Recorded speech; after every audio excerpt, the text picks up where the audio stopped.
Beliau meninggalkan keluarganya demi mengikuti baginda Nabi Muhammad Shallallahu Alaihi Wasallam. Mus'ab bin Umair lahir dari keluarga kaya raya, keluarga terpandang di kota Makkah. Apa yang dia gunakan pakaian terbaik, parfum yang dia gunakan parfum terbaik, kendaraan yang dia gunakan kuda terbaik. Saat Mus'ab bin Umair menyatakan masuk Islam, dia dibenci oleh semua anggota keluarganya. Semua fasilitas yang dipilihkan kepada Mus'ab bin Umair semuanya dicabut oleh keluarganya. Ketika Mus'ab bin Umair mengikuti hijrah pertama kali ke Habasyah, semua keluarganya mencaci maki, kaumnya mencaci maki, semua orang meninggalkan Mus'ab bin Umair. Setelah pulang kembali ke Mekah, Mus'ab bin Umair dalam keadaan jatuh miskin. Bahkan Nabi tidak tega melihat keadaan Mus'ab bin Umair. Yang dulunya Mus'ab ini orang yang sangat terpandang, dengan pakaian bagus yang dia gunakan, dengan parfum mahal yang dia gunakan. Saat kembali dari Habasyah, bajunya compang-camping, bahkan terlihat seperti gelandangan. Satu kemudian dikatakan kepada Mus'ab, Mus'ab, kalau kamu pengen kaya raya, kembali tinggalkan Muhammad wahai Mus'ab. Jangan kamu ikuti Muhammad wahai Mus'ab. Terbukti kamu masuk Islam, kamu menjadi miskin wahai Mus'ab. Apa yang kemudian Mus'ab lakukan? Apapun keadaan saya, daripada saya bergelimang harta, daripada saya berpakaian bagus, daripada saya tinggal di keluarga kaya tetapi saya tidak mempunyai iman, mendingkan saya tinggalkan harta demi cinta saya kepada Nabi Muhammad Shallallahu Alaihi Wasallam. Singkat cerita, ketika perang Uhud, tiba, orang-orang kafir menyusun strategi. Inti dari pasukan Islam adalah Muhammad.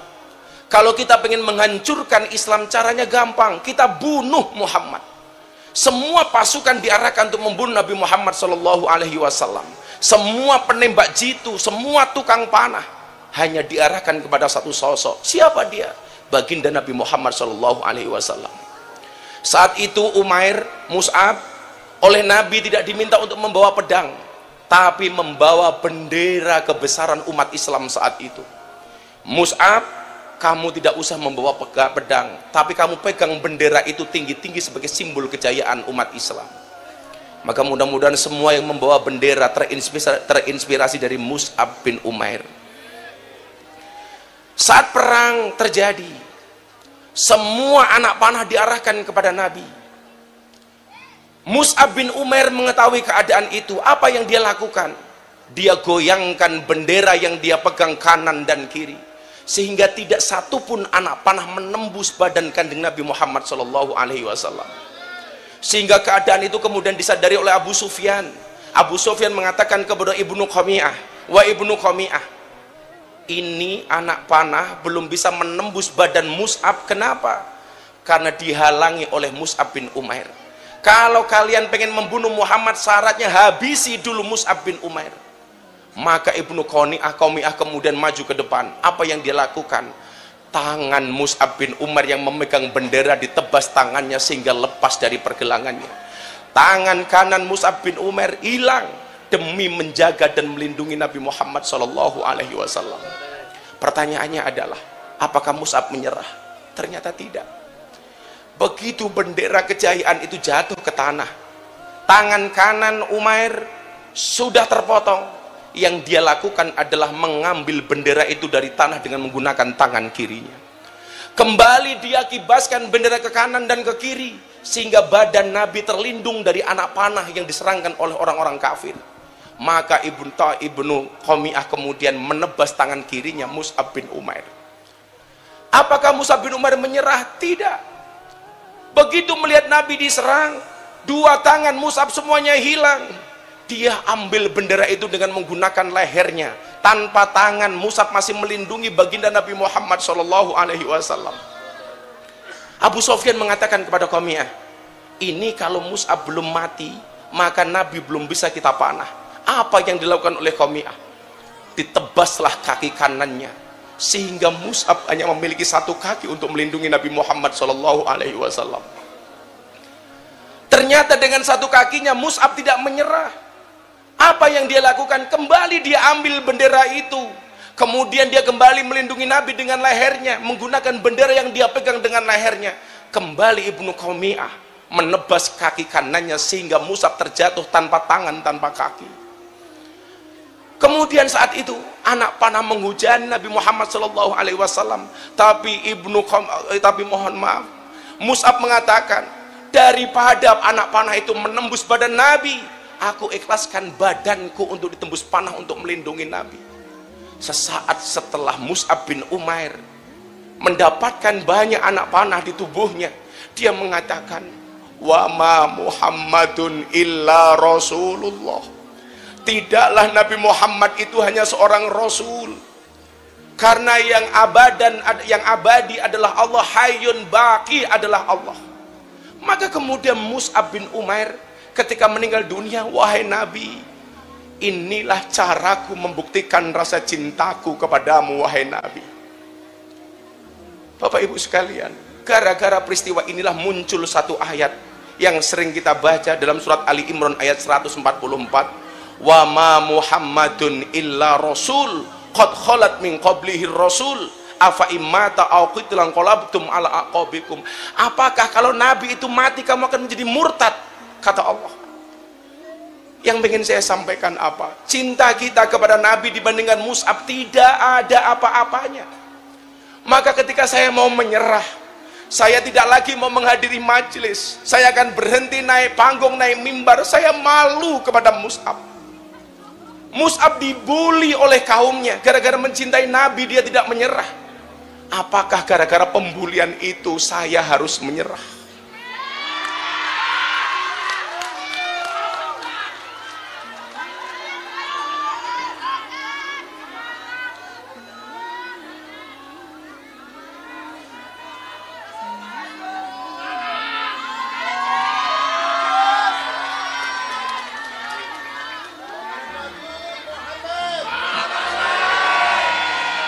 Mus'ab kehilangan, tidak hanya kehilangan segala-galanya, Mus'ab kehilangan hartanya, Mus'ab kehilangan kedua tangannya, Mus'ab kehilangan kedua kakinya demi rasa cintanya kepada Nabi.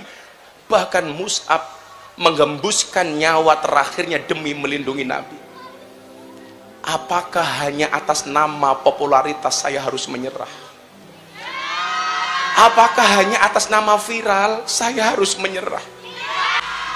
Maka saat itu saya berdoa kepada Allah, ya Allah ya Rabb, alaihissallah bihakamil hakimin, hanya Engkau yang berhak mengadili aku ya Allah, karena aku meyakini Engkaulah hakim yang paling baik ya Allah, Engkaulah hakim yang paling adil ya Allah. Saya meyakini Allahumma la mani'a lima a'taita wala mu'tiya lima mana'ta wala roda lima qadaita wala yang fa'udal jad minkal jad. Mau semua orang membuli saya ya Allah, saya ikhlas asalkan Engkau tidak membuli aku ya Allah. Mau semua menghinakan saya ya Allah, saya ikhlas ya Allah asalkan Engkau tidak menghinakan aku ya Allah. Maka saat itulah kemudian saya bangkit, tidak ada kata menyerah. Bukankah Allah mengatakan wala ta'asu min rauhillah, janganlah kamu berputus asa dari rahmat Allah. Dari sini kemudian saya belajar, saya kemudian dapat memahami bagaimana lingkungan orang terdekat saya yang dulu memuji-muji saya tanpa pernah klarifikasi ikut mencaci maki saya. Di situ kemudian saya paham mana yang benar-benar teman, mana yang kemudian bersembunyi seolah-olah sebagai teman, mana orang-orang yang baik, mana pengkhianat. Apakah kemudian saya kaget? Saya tidak. Dikatakan qad yakunu aqrabun nas ilaika ab'adahum wa yakunu ab'aduhum aqrabahum fal qurubu bisyu'ur la bil khudur. Miftah, kamu harus ingat, terkadang orang dekatmu yang akan menjadi orang yang paling jauh darimu, dan orang yang paling jauh darimu serasa paling dekat denganmu. Ingat, sebab rasa cinta itu dengan perasaan, bukan dengan kehadiran. Sebelum ada masalah orang minta tolong Pak Danrem, begitu ada masalah ikut membuli dan mencaci. Sebelum ada masalah utang duit, setelah saya ada masalah jangankan bayar, malah kesempatan untuk meninggalkan saya Pak Danrem. Apakah Habib Zaidan meninggalkan saya? Tapi kamu kemarin hilang.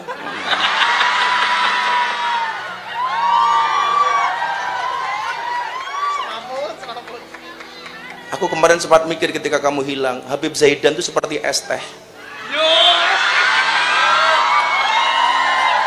Kenapa Habib Zaidan seperti es teh? Seger sih, tapi menyakitkan.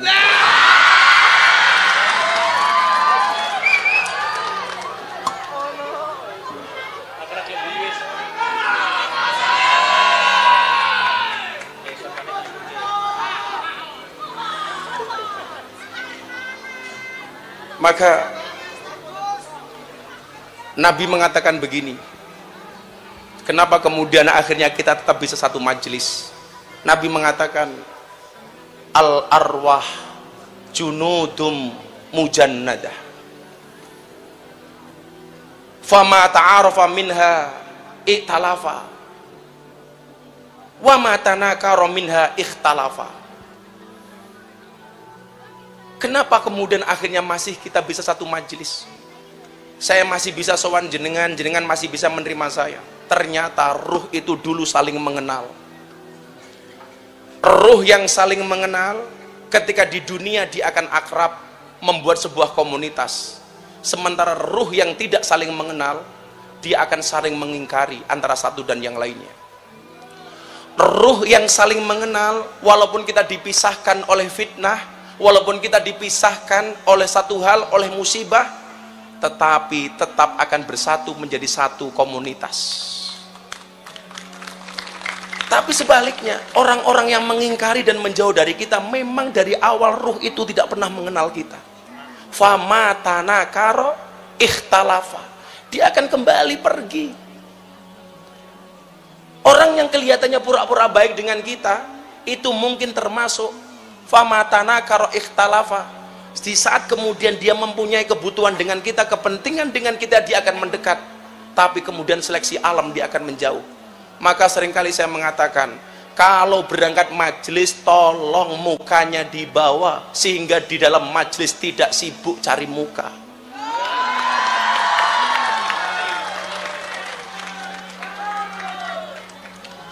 Jadi mohon maaf Pak, orang baik itu ketika ta'aruf, ya maunya kumpul dengan orang baik. Makanya kenapa orang-orang yang dianggap jelek kemudian dia berkomunitas disebut lokalisasi. Karena yang mau di situ orang-orang seprofesi. Mohon maaf, maling itu senangnya berkumpul dengan maling. Tukang parkir kumpulnya dengan senangnya kumpul dengan tukang parkir. Bakul es teh sukanya kumpul dengan enggak, bakul es teh sukanya tidak kumpul dengan bakul es teh. Bakul es teh sukanya menghadiri majelis. Menghadiri majelis. Mbuh niate dodolan apa yang lain, yang penting mereka hadir di majelis. Sopo ngerti bakul-bakul es teh itu, walaupun niatnya jualan, tapi insya Allah besok masuk surga, tetap jadi bakul es teh.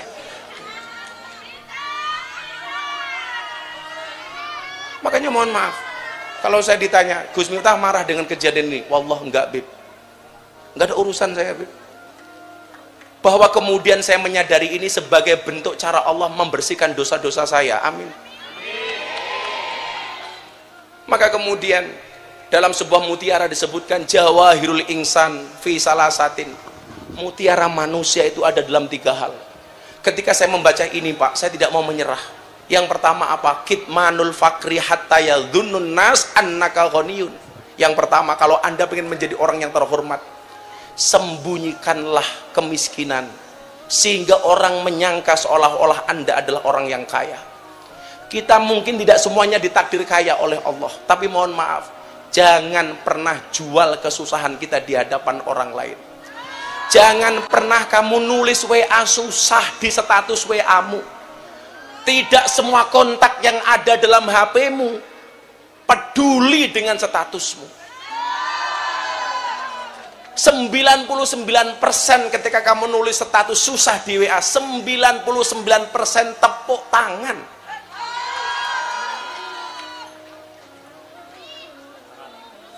Ono li, aja mau tulis status jomblomu ning WA.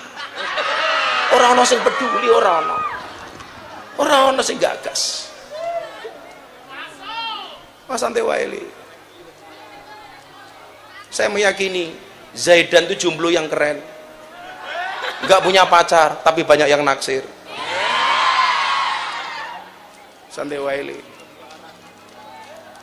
Jadi jomblo itu saja, santai saja. Ingat, di dalam kubur yang ditanya siapa Tuhanmu, bukan siapa pacarmu.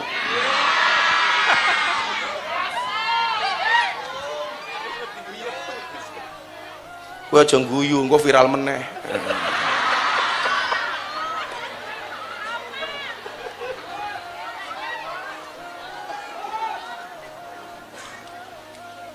Kitmanul fakri hatta yadhunnun nas annaka ghaniyun. Jangan pernah menampakkan kesusahan di hadapan orang lain. Walaupun kamu miskin, tunjukkan bahwa kamu orang yang bahagia. Santai wae. Santai. Saya yakin kalau bapak ibu yang sudah punya pasangan berharap majelis ini tidak lama-lama karena malam Jumat.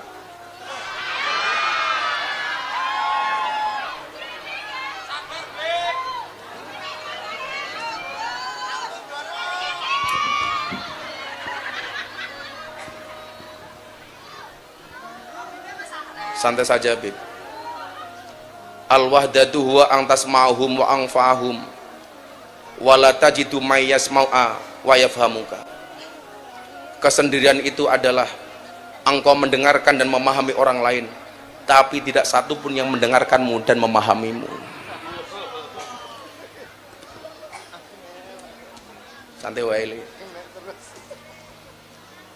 Saya berharap dia segera nikah. Niatnya sudah ada dan alhamdulillah. Insya Allah besok Habib Zaidan nikah tanggal kalih sinten. Saya belajar dari pengalaman ini, Bapak, tolong jangan pernah tampakkan kefakiranmu di hadapan orang lain. Saya mencintai para penjual, tapi ingat, kita berjualan tolabul halal, bukan tolabul welas, bukan tolabul mesakil. Rezeki sudah ada yang ngatur. Bahkan mohon maaf, cecak yang merangkak di dinding, merayap di dinding, dia diuji oleh Allah dengan rezekinya yang terbang berwujud nyamuk. Kalau harus protes, cecak itu harusnya protes. Dia tidak bisa terbang, kenapa rezekinya harus terbang seperti nyamuk? Tapi mekanisme keadilan Allah berlaku. Bagaimana cara cecak mendapatkan rizkinya? Cecak yang mendatangi nyamuk atau nyamuk yang mendatangi cecak? Jawabannya adalah nyamuk yang mendatangi cecak. Datang seekor nyamuk, hap, lalu ditangkap. Bagaimana cara cecak mendapatkan rizkinya? Nyamuk COD. Sherlock kemudian dimakan sama cecak. Jadi mohon maaf, dan kita nggak usah menjual kefakiran kita kepada siapapun. Ora bakal ono sing peduli karo awakmu. Tunjukkan bahwa kita mampu. Kenapa? Saya sering mengatakan, Gus, kenapa Gus Miftah mundur? Saya bilang, saya lebih baik kehilangan uang untuk Allah daripada kehilangan Allah gara-gara uang. Saya lebih baik kehilangan jabatan karena Allah daripada kehilangan Allah hanya untuk sekedar mendapatkan jabatan. Yang kedua, apa kemuliaan manusia? Kitmanul ghadab hatta yadhunnun nas annaka radin. Menyembunyikan rasa marah sehingga seolah-olah orang melihatnya kamu adalah orang-orang yang ridho. Nah, kita hari ini berada di majelis BB9. Saya mau cerita soal sohibul majlis. Sohibul majlis BB9, Kiai Haji Al-Mukarram Imam Syajarah. Syajar itu artinya pohon. Mila lumrah lak jaroki atos kaya wit. 15 tahun yang lalu, Beb, atau 17 tahun yang lalu, saya kenal sama yang namanya Imam Sajaroh. Atau bahkan 20 tahun yang lalu, saya dulu kenal anak ini di jalan. Sebagai apa? Jujur saja, sebagai sohibul khomer. Gus Jaroh ini ketua pangunci paguyupan ngunjuk ciu. Saya ngaji dari Bantul Giriloyo, dicegat di hadapan Brimob. Amplop saya diminta. Saya masih ingat isinya 250.000. Bah, amplopnya tak jaluk. Nggih apa nggih nambahi tuku botol. Ini bukan aib, tapi ini sejarah bahwa semua orang bisa berubah. Nggak ada yang mengira dulu Sohibul Khomer, sekarang ulang tahun BB9, berhari-hari bikin acara. Walaupun malam hari ini perasaan saya nggak enak, karena tadi WA saya, bah Beb Zaidan rongono amplope.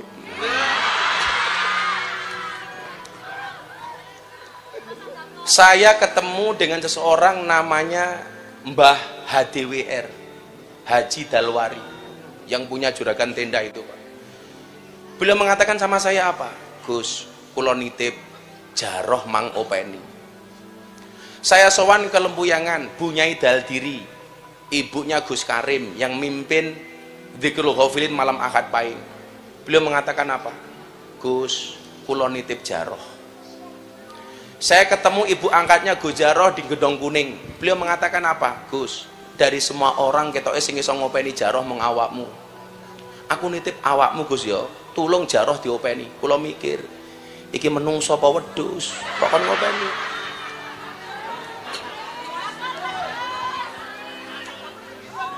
Ternyata gak gampang, Beb.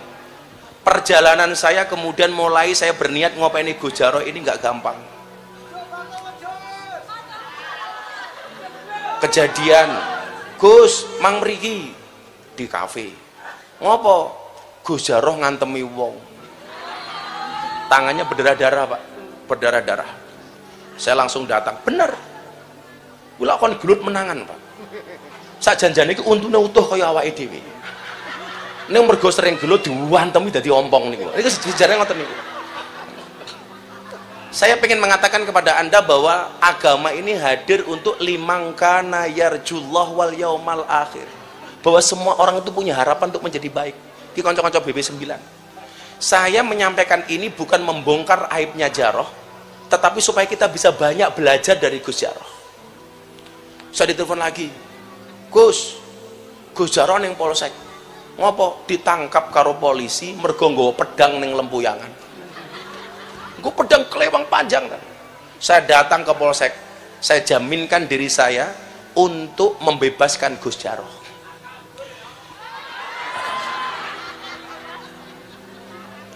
Akhirnya anak ini mulai berusaha. Apa usaha? Usaha pertama kali dagang wedhus di bulan Idul Adha.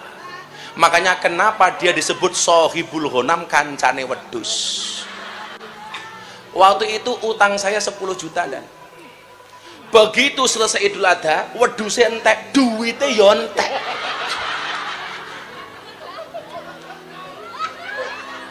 Orang wani ketemu sama saya, tak takoni, kowe ngopo? Ndelik terus. Kula izin, Bah. Lah ngopo kok izin? Dagangane wedhus telas tapi duitnya nggih telas. Lah kok iso? Nggih, Bah, wong bojo kula kathah. Ya Allah.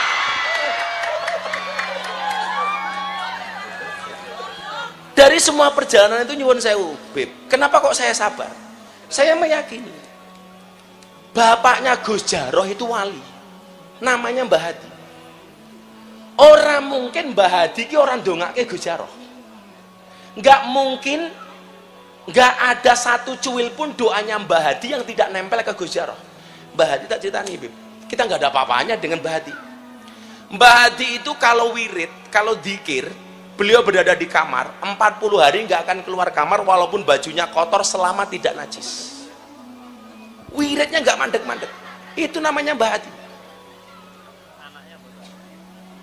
Jadi nyuwun sewu kadang-kadang keluar dari kamar badannya, bajunya lepek. Maka yang dicontoh dari Mbah Hadi yang nurun ke Jaroh itu ada dua. siji leteke, nomor loro soal bojone.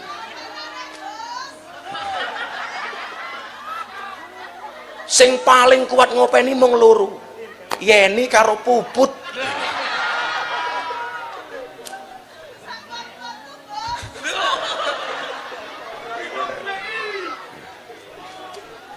Dan Gusti Allah ki adil. Gak ibu bojo sing model ngoten niku, Mbak Yeni rada kalem, Mbak Puput serdadu beb gitu loh. Itu ujiannya Jarah luar biasa. Kula mengatakan, ya Allah, mboten mungkin dongane Mbah Hadi niku mboten jenengan tampi. Niki anake wali mesti bakal berubah. Itulah yang membuat saya sabar. Nyuwun sewu, jenengan pirsa cemplon. Cemplon itu telo diparut, dicampur klopo, tengahnya diwenehi gula digoreng. Pak Kiai. Ora klepon.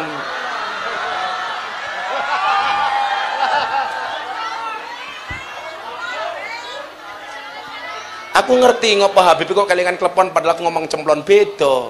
Kenapa kamu ngomong cemplon? Ngomong klepon. Ya karena kamu belajar dari klepon. Enak pecah di dalam. Klepon. Mbah Hadi niku nyuwun sewu, ngersake dahar cemplon.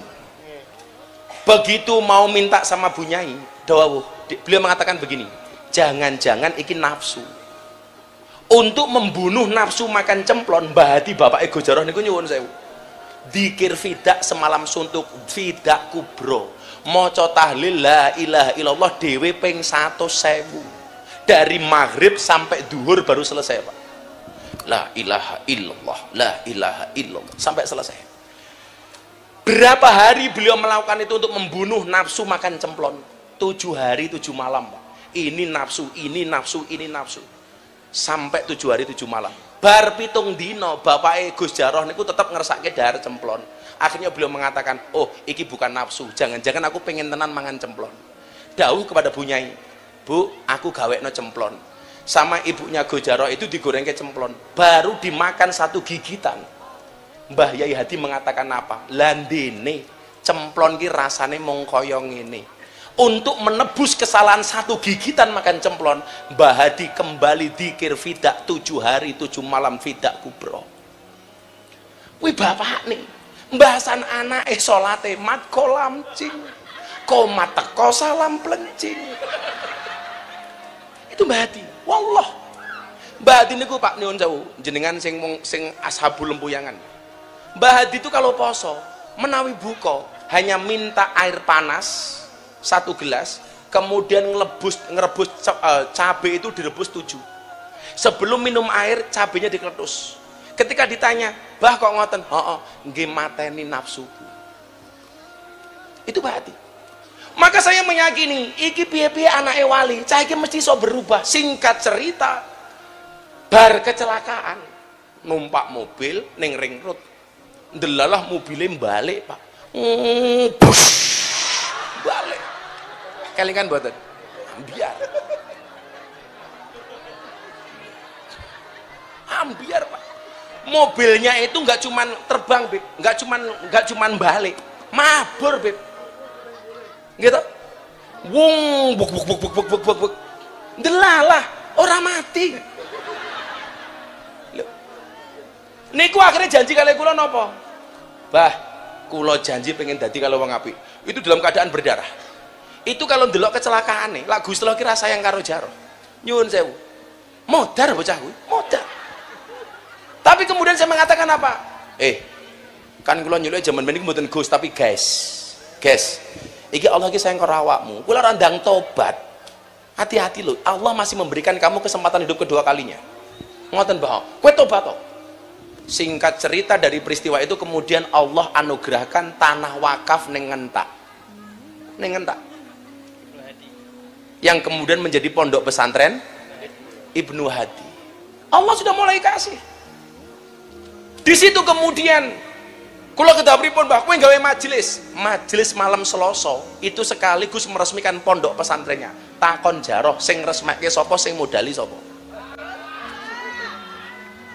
Saya diundang kon ngresmekke pondok sekaligus majelis malam Selasa. Malam Selasa apa itu? Wage, karena beliau mondok di Kewagean. Saya disuruh meresmikan. Saya masih kelingan bersama Abah Yai Toifur Purworejo. Mbah Yai Toifur Purworejo. Kemudian apa? Hidupnya Jaroh ini mulai berubah. Sing maune elek banget jadi elek titik. Penampilannya sudah mulai berubah. Mau numpak motor akhirnya di mobil. Neng sing tetap istiqomah mung siji, anggene nambah bojo. Itu istiqomah. Malah ngenyek aku ngene dan. Ayo gagah kula babah kula elek ireng ngompong bojone nambah. Lah jenengan sugih ganteng bojone siji. Cien. Oh tak pateni kowe aku. Maka kemudian hari ini ketika Allah menampakkan kun fayakunnya orang seperti Jaroh, Pak. Mergo dongane bapakne seperti itu. Menjadi orang yang luar biasa. Pelajarannya satu, Bapak Ibu. Lan jenengan rumangsane lan duwe wong tuwa sing top. Ayo diniati, piye carane awake dhewe saiki gawe keturunan sing top. Jenengan sakniki rekoso lungguh ning lapangan. Seadanya, dewangi kesel, dewangi capek. Nderek niat marang Allah, ya Allah. Kula sakniki angsal rekoso tapi anak putu kula ampun rekoso ya Allah. Amin. Mbak-mbak niki sing hadir, ya Allah ya Rob. Wong tua kula wong biasa-biasa mawon. Kula niat derek majlis niki ya Allah, kula nderek ridhone jenengan. Muga-muga kula angsal jodoh sing saged dadi imam sing saya kagem kula ya Allah. Liman kana yarjullah wal yaumal akhir. Punya harapan. Mila wong-wong niku mbiyen buli kula, "Tah Miftah kowe ngopo ngurusi Jaroh?" Jaroh ini selalu menjadi saksi, Pak. Di saat saya dibully, dia orang yang pertama kali datang ke pondok. Wingi kula sowan Pak Son Haji bakule es mriko, isuk-isuk subuh jam 6. Jaroh monteng mriku. Tak takoni, kowe ngopo rene? Saya tidak akan pernah membiarkan Abah di dalam keadaan susah. Niku Jaroh. Bocah rupane preman kaya ngono kok. Atine yo preman tenan gitu. Mila aku sayang karo cagu. Jaroh rene Jaroh.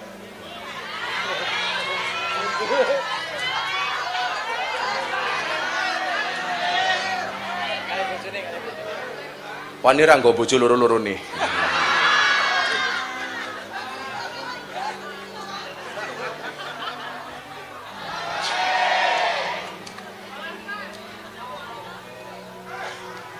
Dikira kula gedabrus mang takon dhewe karo bocah sing kelo omongke niki bener napa mboten. Rene Gus, ngapunten. Cobi dijawab Guse. Nggih. Sing kula aturke wau gedabrus napa bener? Kula kenal beliau 2024. 2004. 2004. Untung aku ora mau tak jawab pinter aku. Kula Mbah pengen digobloke, Mbah. Pengen dadi miliarder. Lah wingi iki tak kadene ngene. Bah, kan takon aku ngene, Bib. Bah, Pak Son Haji pripun? Alhamdulillah wis tak budal lagi umroh. Oleh duit lebih dari 2 miliar. Omahe direnov, oleh motor 3, Tosa 1, mobil 1, anake dikai beasiswa. Jaroh ki malah jawab ngene, Bib. Ngertion jenengan gobloke sugih, kula diuyuhi mawon turun. Kalau duyuwi ra kelong.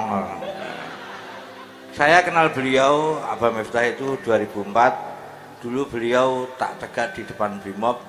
Setiap pengajian beliau tak SMS, belum ada WA loh, Pak. Lu SMS. SMS dulu. Gimana, guys? Loh, kita itu soulmate ya, Bos.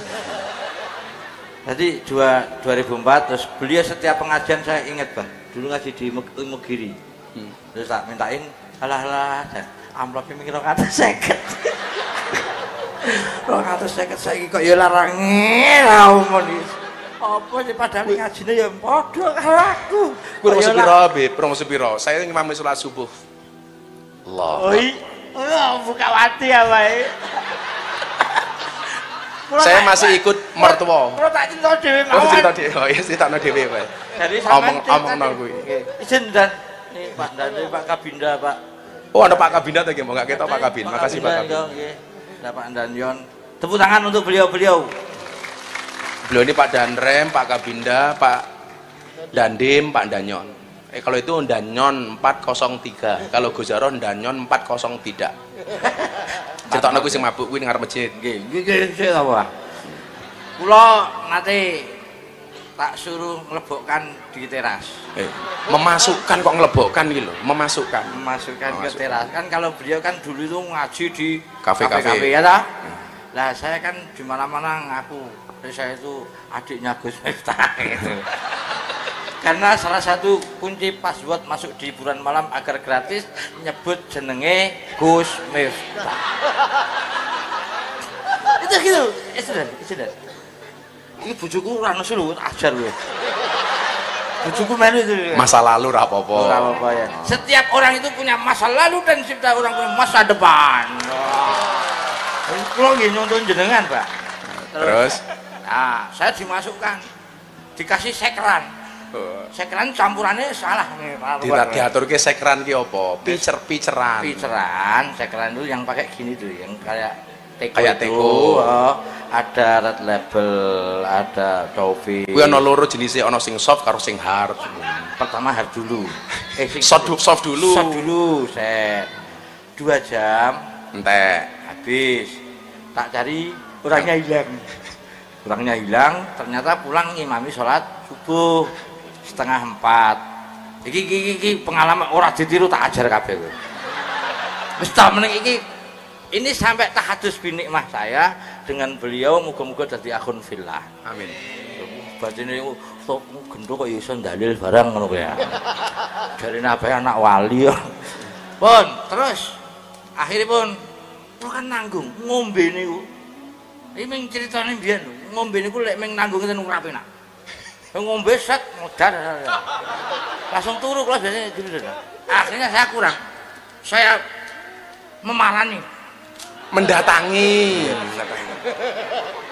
Mabuk niku bebas ya.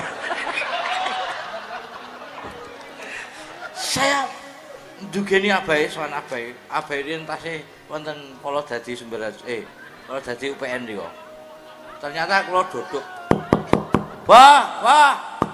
Abahe sak napa besar banget arep mlebu ning masjid. Oh, tambahi. Kula kan nambahi. Sik tak salat sik kula. Akhirnya sholat beliau ini sholat ngimami teng masjid UPN itu. Bareng ngimami assalamualaikum, cepet kesuwen rasa wiridan. Nggih bener, Pak. Iya. Ada. Keluar dikruyuk sak masjid. Halo. Bari iki lak statusé jare arep dikruyuk sak masjid. Gara-gara kula bengoki imame tak jaluki duit ning arep tak nggo ngombe niku perkara elek aja ditiroke. Halo. Gitu sing ora ngerti. Oh, jebul Gus Jaro ya gendho to. Lah kali ya repot ya. Tapi buat kula mboten gelo sama sekali. Karena kita yakin sangger ati kula panjenengan tetep madheg ta'alluq dhateng Allah, insyaallah kula jenengan paringi slamet donya akhirat. Nggih. Sing lucu niki, Beb. Sing mabuk ning teras, begitu mabuk njaluk diterke ning sarkem. Nah, iki tapi mau dolan. Iki mboten. Kula itu kan pas itu. Ini orangnya ada ini Lurah Sarkem mana? Tuh, ada tuh. Itu Lurah Sarkem itu. Loh, ini kulil hakau wala kana muran. Katakanlah perkara itu walau itu menyakitkan. Tak terke numpak motor apa? Motor Vario biru. Ini kuwi asain kanan doyak DC. Loh, mboten. Tenang Bos. Please deh. Iki nggih, akhirnya kan kula kenal kabeh preman-preman Sarkem. Duet, pokok kenal kabeh. Tak kenal ke, Mbah. Kula tahu Abah itu hiburan-hiburan malam, tapi belum pernah ke Sarkem. Pikiran saya. Ayo, Pak. Kula ajak ke Sarkem, Pak. Lebulah kita berdua di Sarkem. Abah Miftah dan Jarah Wedhus. Masuklah di situ. Wah, saya depan sendiri ngleleng. Wah, aku arep ngenalke Gus Miftah. Wong kene arep tak kandhani tak sadari ben ana pengajian. Wah, jebul aku mlebu iki apa wis ngarep Abah Miftah. Jebul luwih kondang aku daripada dia. Kaget kula. Masyaallah. ternyata beliau abai luar biasa. Tepuk tangan untuk beliau. Pertama beliau mbadali saya itu di Wates, Beb. Ya. Kulon Progo. Lah, yang diundang saya nggak bisa datang, beliau naik panggung. Kalimat pertama jamaah ketika saya nggak datang, yang datang Gus Jarwo apa? Grandong. Sing ditunggu Gus Miftah, sing teko Grandong. Maka dulu sempat dapat julukan Ustadz Grandong. Cijen, saya ditangkap sama Pak Koramil. Betul. Jadi saya itu pertama kali saya di daerah Brambang mewakili beliau, mbadali beliau. Mewakili di di Kulon Progo. HP-ne beliau HP-ne beliau dipateni. Perintah, tapi dipateni itu pertama kali beliau mbadali. Akhirnya saya menteko di sana. Teko. Saya mendatangi di sana. Tidak ada yang percaya kalau saya badalnya Gus Miftah. Soalnya numpak taksi. 1 numpak taksi, 2 sandale pink. Sandale kayak itu. Betul, saya itu nuwun sewu. Saya itu anunya awol-awol. Ya tadi pas bener, saya itu sebenarnya abah itu salah. Saya ada 3. Abah itu ahli tirakat niku sing anak putune 10 niku ra ono sing iso nirokke. Siji napa wau ngendikan apa napa? Leteke. Lho. Kita bojone sing tambah nang kula tok. Nggih. Telu Sahal rawani Sahal. Sahal mboten wani wong gek arep nyenengi wong langsung disidang sak omah. Langsung diceramai karo wong tua. Kowe arep melu-melu karo Kamas Mujarah, kowe lunga saka jejeran rasah nggawa anakmu. Ada glinding. Ini sahal. Wis aja ta kula wis to. Wong nuwun sewu tak kandhani kula ngomong sahal-hal. Wayuh ki ora enak, wis tak wakilane dhewe wae. Kula ngoten niku. Terus pada akhirnya saya datang di majelis 10 menit, saya dicekel Koramil, saya cekel Polsek, nek dikira saya mengaku, aku Gus Miftah ditelepon-telepon nggak bisa. Akhirnya waktu sudah menunjukkan pukul 10:30. Pada akhirnya apa? Beliau bilang, ya wis lah piye meneh. Gus Miftah rasa ditelepon ra teko-teko, ya akhirnya dunggahke, pun dunggahke, wis sing nyekel kula tak onek-onekke ning dhuwur panggung. Tak bales genti der rumangsane aja wong aja ndelok fisik, aja ndelok kesik, delokke ngono. Materi pertama yang dicontoh itu imam sholat taltil tul. Ada tul. Inna anzalna itu. Nah, inna anzalna. Jadi dia itu yang nyontoh pertama kali, Beb. Kula niku alhamdulillah nek nyontoh jenengan saged padha, ning lagi padha amplope. Jadi yang pertama kali dicontoh ngaji saya itu guyon saya taltil tul. Jadi no imam, adzan dewe, pujian dewe, qomat dewe, ngimami dewe. Lah makmum ya dewe. Qul maghdubi gaya apa? Qul maghdubi alaihim waladdallin. Amin. Bismillahirrahmanirrahim. Sing diwaca inna anzalna. Ndelala salah. Lah sing dicontoh jarah kuwi. Inna anzalnahu fi lailatul qadr. Kan salah, kudune til, macane tul. Makmume bengok til. Imamnya ngeyel, imam senior dibaleni. Inna anzalnahu fi lailatul qadr. Makmumnya saya banter til. Yang ketiga kalinya akhirnya benar. Inna anzalnahu fi lailatul qadr. Wah, makmumnya alhamdulillah. Diteruskan salah meneh imamnya. Wa ma adraka ma lailatul qadr. Kudune tul macane til. Akhirnya makmum bengok tul. Gitu kan. Wa ma adraka ma lailatul qadr. Bener. Yang ketiga kalinya imamnya bingung, lailatil apa lailatul? Til tul. Tul til.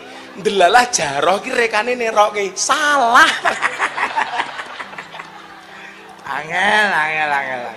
Jadi maksud kula ngeten, kenapa manakibnya Gus Jarwo kula aturaken.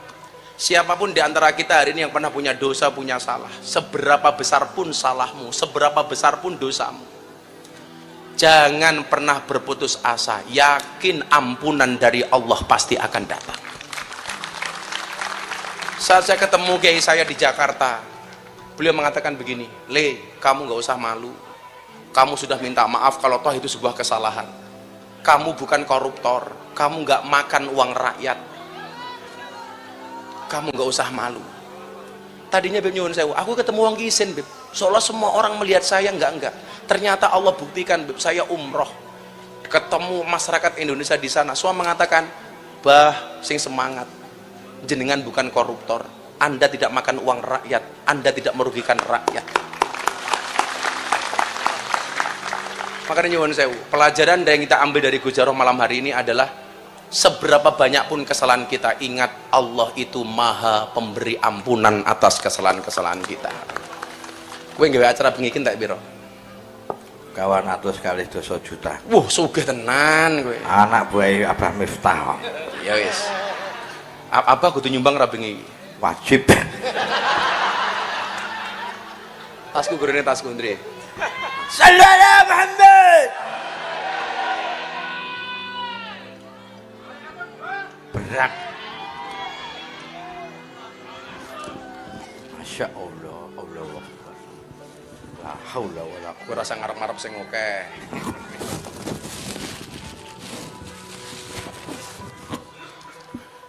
Yus nyo tak sumbang 100 juta.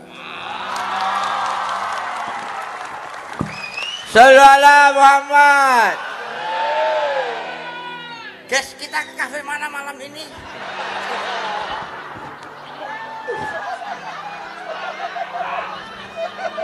Wow, anak bojo. Assalamualaikum warahmatullahi wabarakatuh. Karena kenakalan sudah cair.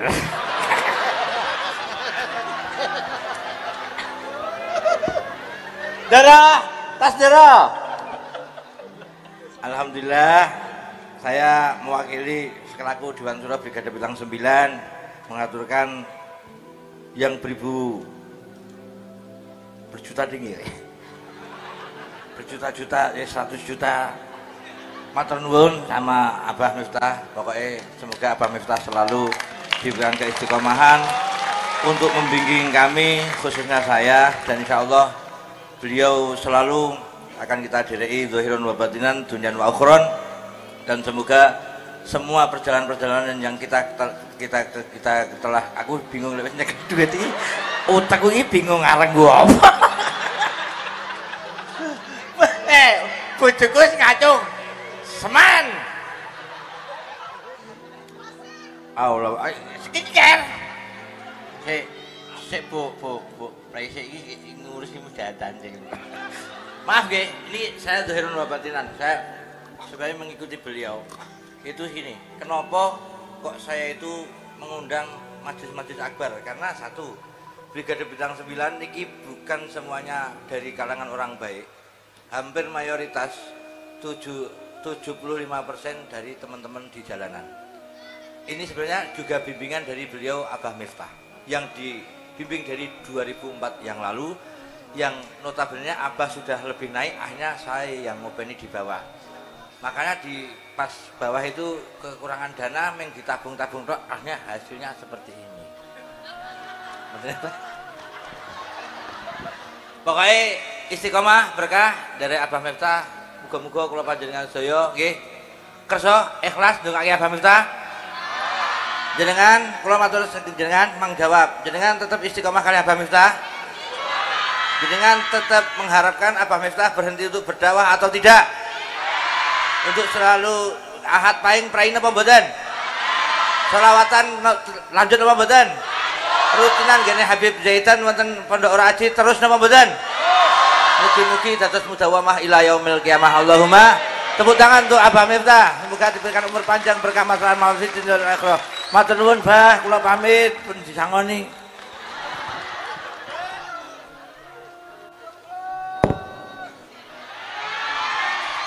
Sumpah ambune wedhus. Matur nuwun, Gus Jarot banyak memberikan pelajaran kepada kita. Mudah-mudahan hari ini pelajaran yang bisa kita ambil adalah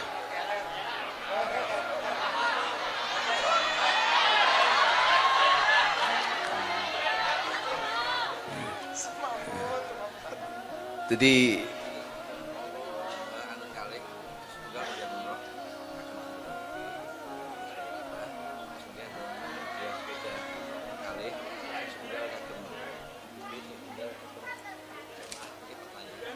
Oh, ini ada undian umroh 1 untuk teman-teman Brigade Bintang 9. Kemudian ada sepeda 2 kipas angin 1. Apa? Oh, sepeda tok. Sepeda lipat. Sepeda listrik. Itu 2. Yang 1 untuk BB, yang 1 untuk jamaah. Itu sepeda kayak gitu harganya berapa? 4,5. Saya tambahi 2 untuk jamaah. Tambah 2. Berarti untuk jamaah 3, untuk BB 1.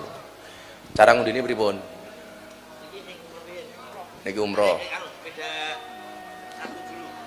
Sepeda 1 untuk BB.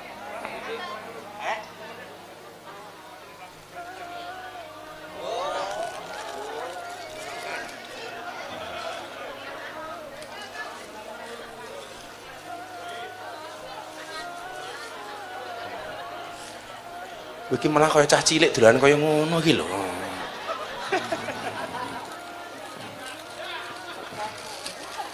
Cemplon dadi klepon. Jadi 1 sepeda dulu, sepeda untuk jamaah kan 3. 1 untuk jamaah, Beb. Yang bisa menjawab pertanyaan, ngacung, bisa jawab, tak kasih.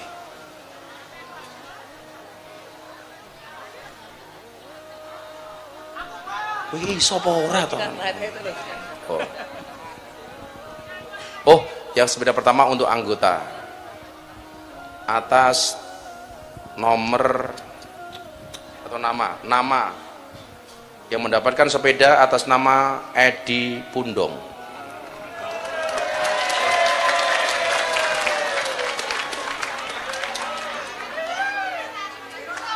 Edi Pundong. Yaudah, untuk sekarang umroh aja ya. Umroh BB soalnya.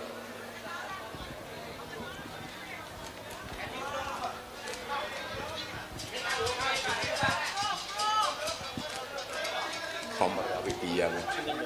Nomornya kira 99. Yang mendapatkan hadiah umroh untuk BB, anggota BB 9, nomor 99 atas nama Aldi Chandra Wijaya. Kalau untuk jamaah berarti niki dijawab pertanyaan.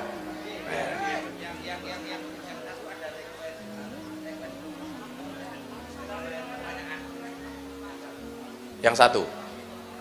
Caranya pripun? Berarti sepedanya ke jamaah telu, dari sini 1 tambah saya dari 2, dari saya 2.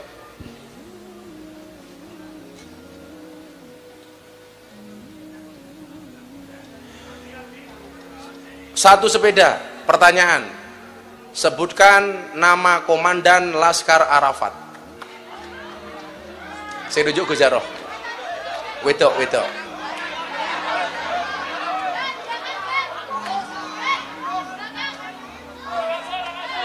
Mana? Ya, yang mana? Ya, itu.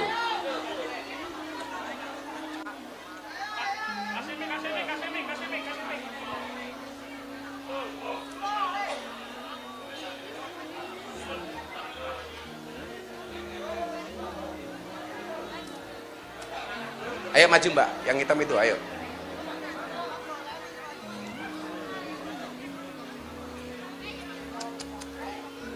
Namanya siapa, Bu? Mbak. Namanya siapa? Assalamualaikum, namanya Isna. Isna. Oh. Isna itu, Isna apa Asna? Isna ini berarti yang kedua. Wahid Isna ini. Anak kedua, Pak. Berarti ya, ya yang benar. Oh. Sudah punya istri? Suami? Belum.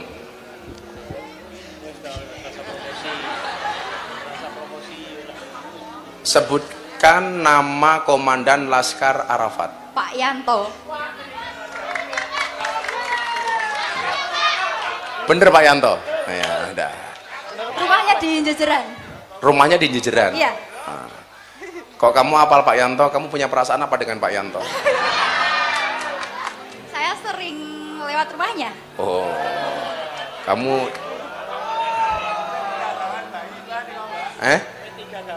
Oh, cah gawan bayi kayak.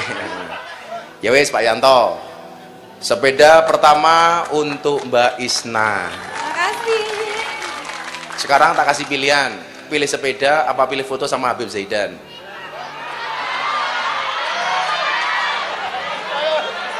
Kalau dua-duanya boleh nggak? Kalau dua-duanya nggak apa-apa, tapi kamu jadi ketiga untuk Gus Jaroh. Iya. Ketiga. Yang ketiga apa? Yang keempat maksudnya? Oh yang keempat. Ya terima kasih Mbak Isna. Sepeda 1. 2 sepeda dari Miftah. Ini sudah.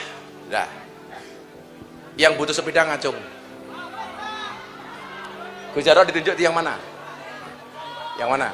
Laki 1 perempuan 1. Laki 1 perempuan 1.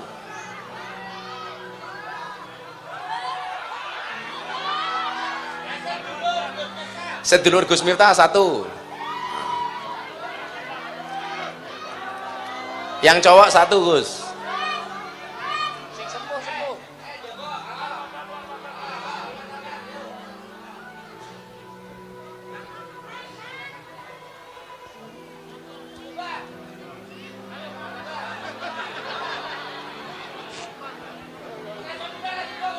Kayak bakal apa kayak?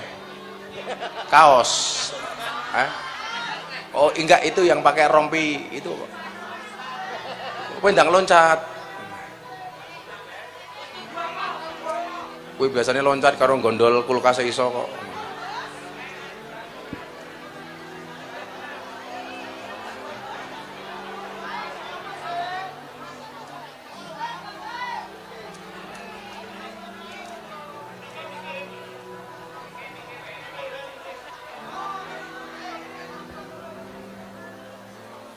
Ya sudah, itu 1 sama sedulur Gus Miftah tadi itu 1, 2 sepeda.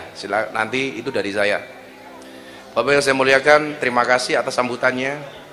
Mudah-mudahan kita bisa bersama-sama di dunia dan bersama-sama di surganya Allah Subhanahu wa taala. Ilahi anta maksudi waridhaka matlubi atini mahabbatak wa ma'rifatak. Ya Allah, hanya Engkaulah yang aku tuju, ridhomu yang aku dambakan. Berikanlah aku kemampuan untuk dapat mencintaimu dan bermakrifat kepadamu. Terima kasih. Assalamualaikum warahmatullahi wabarakatuh.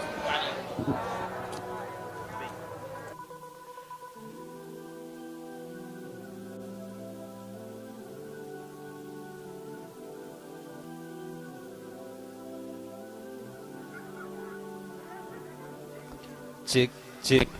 Alhamdulillahirrahmanirrahim. Kepada semua pemenang dimohon ke atas panggung dan dengan segala hormat kepada Gus Miftah Maulana Habibur Rahman untuk berkenan menyerahkan hadiah umroh kepada yang untung malam hari ini. Silakan untuk menuju ke atas panggung untuk menerima penyerahan hadiah baik umroh ataupun juga sepeda listriknya.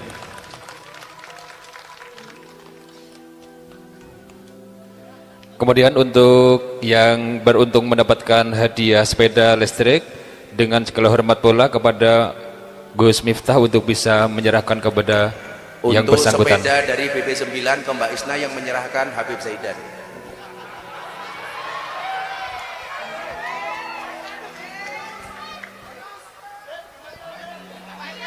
Sini Mbak, sini.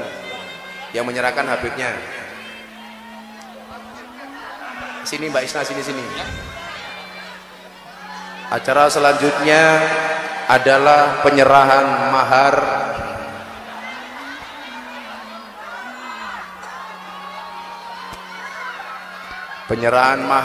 dari Habib Zaidan kepada Isna.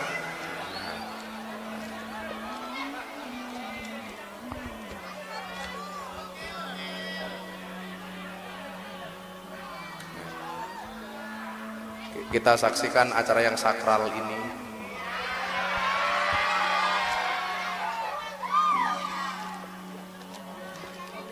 Mahar adalah simbol nafkah dari suami kepada istri.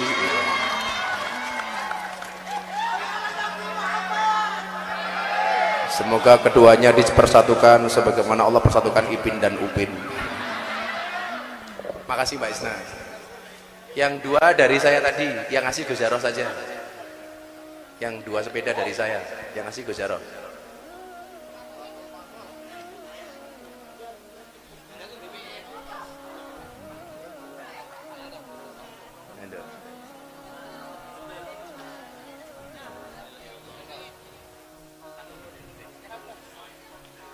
Ya, demikianlah penyerahan door prize ataupun pemenangan undian berhadiah sepeda listrik dan juga umrah di malam hari ini. Mudah-mudahan mendapatkan barokah dari Allah Subhanahu wa taala. Amin ya rabbal alamin. Dan dengan segala hormat sebelum mahalul qiyam, dengan segenap kerendahan hati dan juga dengan segala hormat kepada Kiai Haji Miftah